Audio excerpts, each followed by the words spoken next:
Hi, welcome to the Mohua Show. My name is Mohua Chinappa and I am an author, entrepreneur, and ex-housewife. This podcast is about everything from business to technology to arts to lifestyle, but done and spoken ईमानदारी से. Hi, in today's episode, we have with us Chanda Narang. Chanda is the CEO of Frazer and Haws, a 150-year-old British heritage brand that creates heritage pieces which are put together as art and silver. Chanda took over the workshop of Frazer and Haws in 1991. Back then, it was an export-oriented unit. She decided to go retail in India to explore the market for sterling silverware and certified jewellery. And today, the silver market is booming in India, and Frazer and Haws has several showrooms across the country. The clientele includes the Prince of Wales, the Maharaja of Nepal, and other heads of states and notable families around the world. Welcome, Chanda, in today's podcast. Thank you so much, Mahua. Thank you for having me. So, Chanda, let's just go back into the past. What got me very interested was this whole thing of reinvention, because you were a filmmaker earlier, and then to get into the line of silver jewelry and products like this. When did that entire shift happen for you? Because there are so many women who are currently our listeners, but they don't know how to make that shift, how to reinvent themselves. They're jaded with their jobs, they're jaded with their lives. What are those tips that you would tell them? What is it that you did? Shifting sands. That's what our life is about. And I want all women to know that and accept that life is always going to be shifting sands. But if you allow your fear to stop you, you will get nowhere. If there is something that you want to do, you feel like doing, and you feel it strongly enough, just go ahead and do it. The only person that is stopping you, this is for men and women, the only person that is stopping you is you yourself. It's called fear. Such a thing does not exist. It is an invention of our mind. So when it comes to something that I've learned in my life, the shifting sands of my life have taken me from science. I love science. I wanted to be a doctor and a neurosurgeon, actually. And shifting sands took me to being a filmmaker. I was a documentary filmmaker. It was very frightening to start that first because I knew nothing very much about media or filmmaking. And there were a lot of very, very mean men out there who wanted to make sure that this young woman, so stays in her place. Well, I stayed in my place for a while, but I learned a lot. And I moved with the time. Opportunities came my way. And frightened or not frightened, I picked them up and I moved with them. And when I did, then the universe helped me. People helped me. People came and they actually taught me a lot. That is really what kept me going in my career. So I've never ever stopped understanding and accepting that life is just shifting sands. You're walking on a desert. The sand is going to shift. But you know what? Keep walking. Keep walking. It's courage that is in all of us. That is what propels us forward. We do it for all our friends. We do it for our family and our children. Why don't we do it for ourselves? I think as women, most of us, we overlook ourselves and we're all the time trying to find, a better version of ourselves in the relationships around us. And that holds true for so many women across the world that, if you're a good mother, you think you're a good person, and you put value onto the relationships around you. Now, when you said that you studied medicine, and how did your parents react when you did such a rebellious act of getting into filmmaking, which is really a very, very male-dominated space at the time when you were, doing this sort of work? So how did they react to you? My parents have been fully confused where I've been concerned because I'm part rebellious and part a wonderful daughter. So they don't know which bracket to put me in. If I was just simply a rebellious, horrible daughter, then they could put me in that bracket. But since I keep doing nice things also, then they can't put me in this bracket either. So my shifting sands, moving from medicine or science to filmmaking to silver, I think they've just accepted it. And I'll tell you one thing, parents normally do. No matter what they may say, if you want to strike on your own, you want to be rebellious, you want to shift grounds, just go ahead and do it. No matter what your parents say, there will always be some kind of advice that will keep you on the straight and narrow. But at least trust yourself enough to know that it's not always what your parents say that's right. It's also this intuitive, instinctive voice within yourself that is right. And that is the one that you have to come to trust and love. Talking about films, share with our listeners some of the experiences that, you recall that have been a very landmark point in your life when you said that you were done with it and you wanted to do something different. When was that saturation point that you reached with filmmaking? I think the saturation point after making films for 14 years was my search for truth. So, documentaries was all about searching for the truth amongst varied points of view, which never met up. So, I thought if I collected enough points of view and I put it out there on a wide enough audience, somewhere the truth will emerge like a lotus out of a dirty pond. Right? Now, after 12 or 14 years of making documentary films, as varied as social, political, Tehri Dam, Ram Janmabhoomi, the coal miners mafia, I started working on the Shatush documentary, which is a Shatush shawl. And it took me all over, Nepal and Tibet and Kashmir But I found that the more closer I got to the truth, the more elusive the truth was. I was so jumbled up to where the truth actually starts and where it ends. It had no point. There was no point of beginning of the truth, and there was no end to the truth. Truth lies, call it what you will. But what we think we know, the opinions we have, however well intentioned, actually have no beginning, no end to it. They really don't. They're pointless. They have no point to them. When I finally started seeing that while I enjoyed what I was doing thoroughly, but there was no big purpose to it. The big purpose that I had been chasing for 12 years or 14 years of my life of making a change was only the change in myself. Nothing else changed but myself. The realization that there is no need to change the world. It's fine the way it is. There will always be different points of views. There will always be likes and dislikes, love and good and bad, love and hate. It's fine. I mean, that is really the tapestry out there. And you can't step out of it. It's there. So just enjoy it.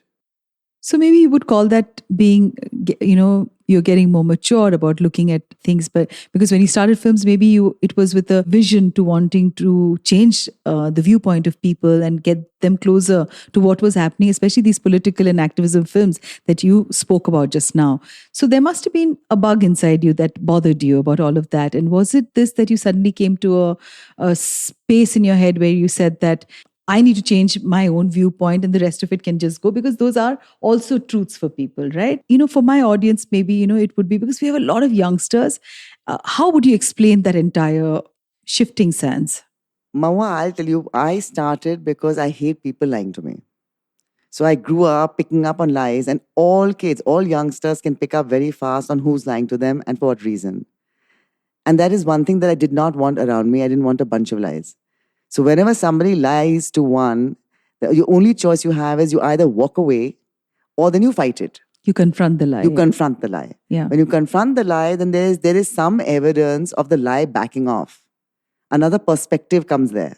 When there are two perspectives, then the lie itself, the false itself has to peel away. Because what is a lie? Falsehood is, this is the truth. Falsehood is, this is the truth. But so many things out there are not the truth. They are falsehood posing as the truth. So when you face up to it with another perspective, the false has to back off as the only truth.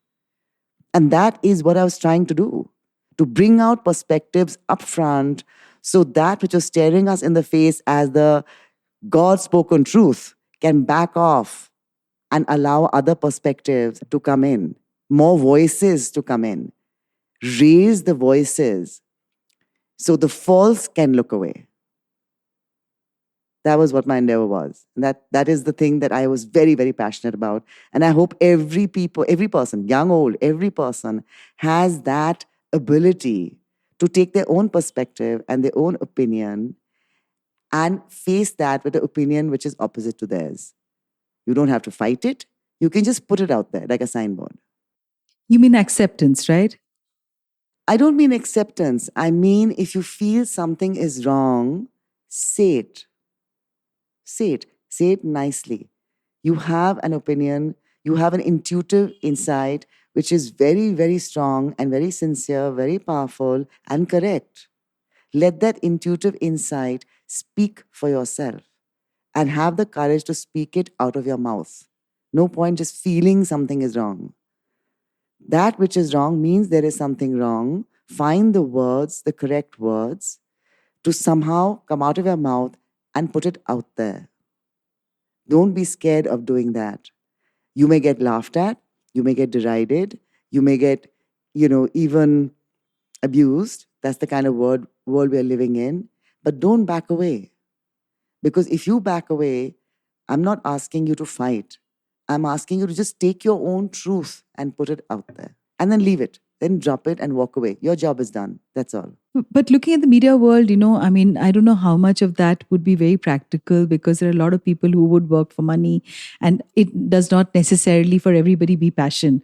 There would be places where, it matters to them that the income that they make. And the creative world is a very, very unorganized sector, where a lot of people don't get paid, a lot of people get cheated. And this whole level of awareness is from within that one needs to understand, grow, because youngsters, I don't think about these things. We're just gunning. I remember myself, I was just gunning to get bigger and bigger. I was a journalist in Delhi, and broadcasting was happening, and at that time Times had started their Times television, and there was Vinod Dua who had done his own stuff, and I knew that would be the next thing. But of course, life had to take different turns, and for me to be sitting opposite you today here and doing this podcast.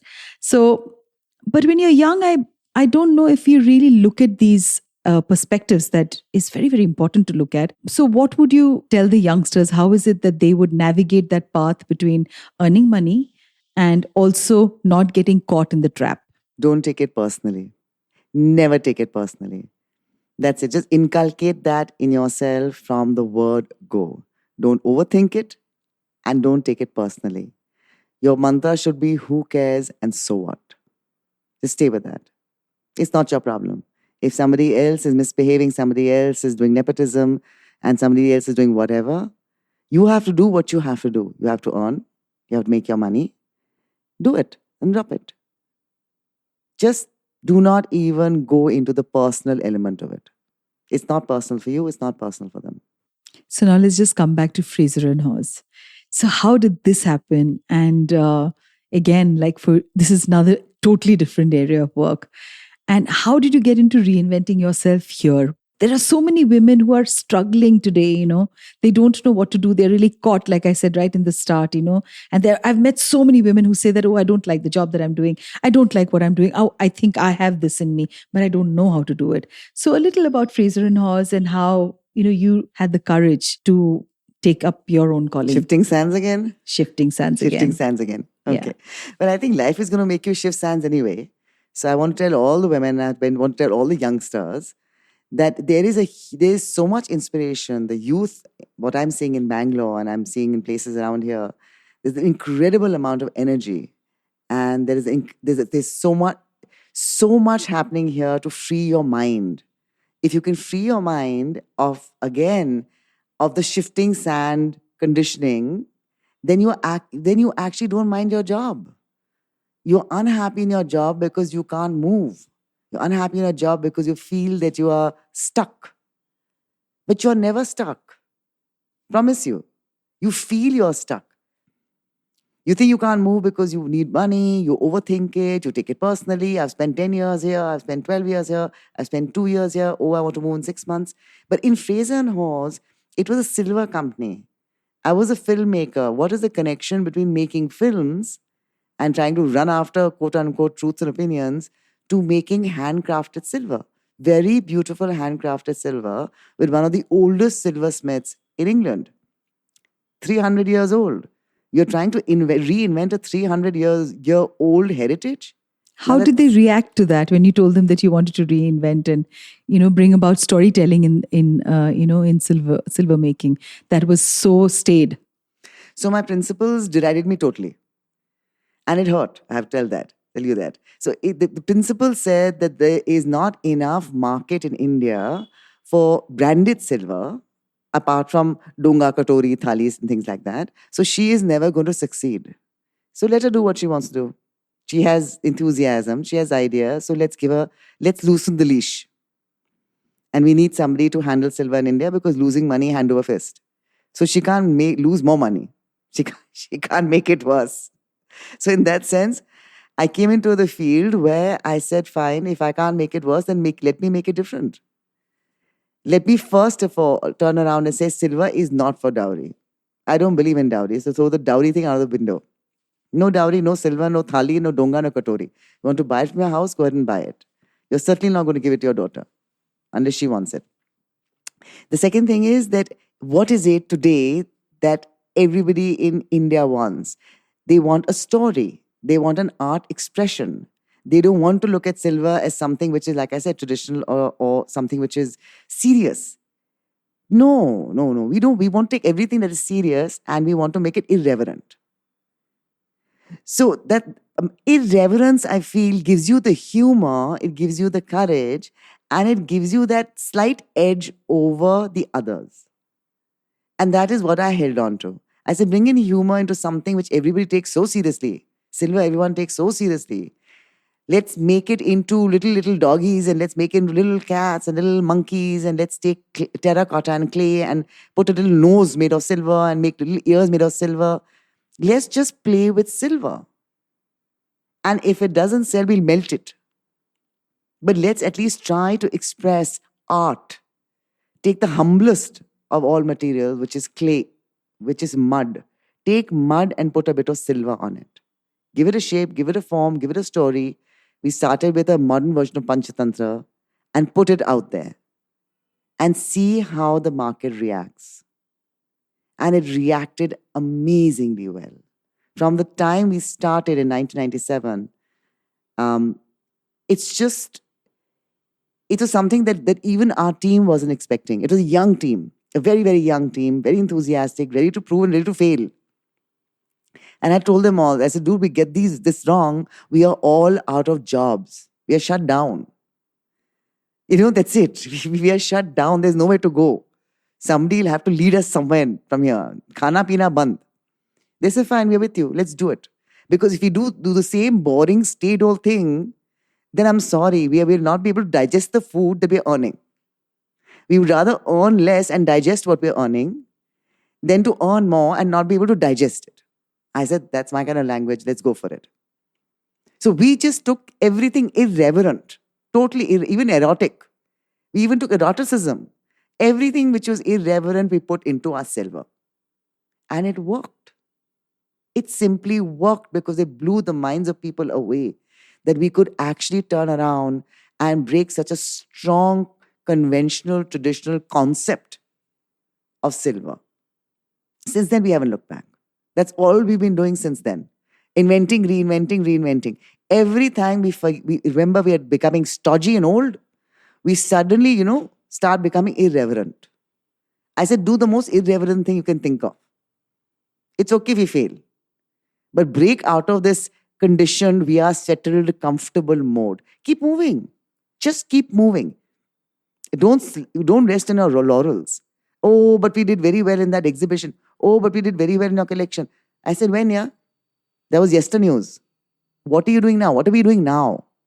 What new ground are we breaking now? Get your inspiration from now.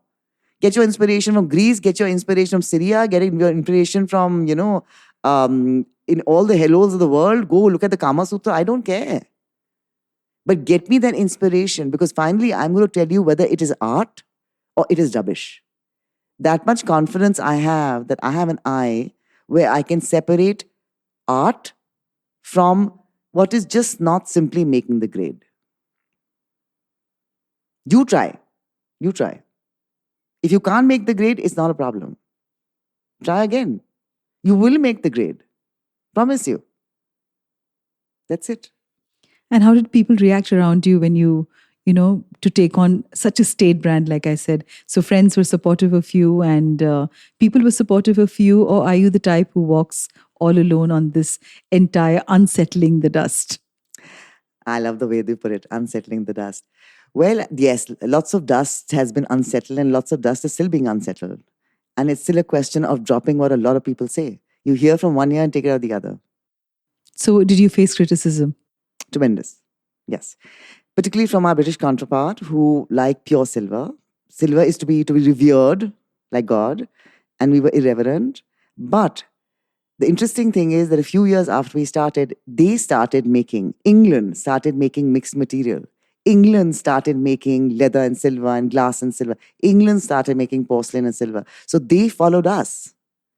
For all the criticism we faced about not staying with pure traditional silver techniques and pure silver products, when we started making mixed material and became so successful, the English followed and then the French followed.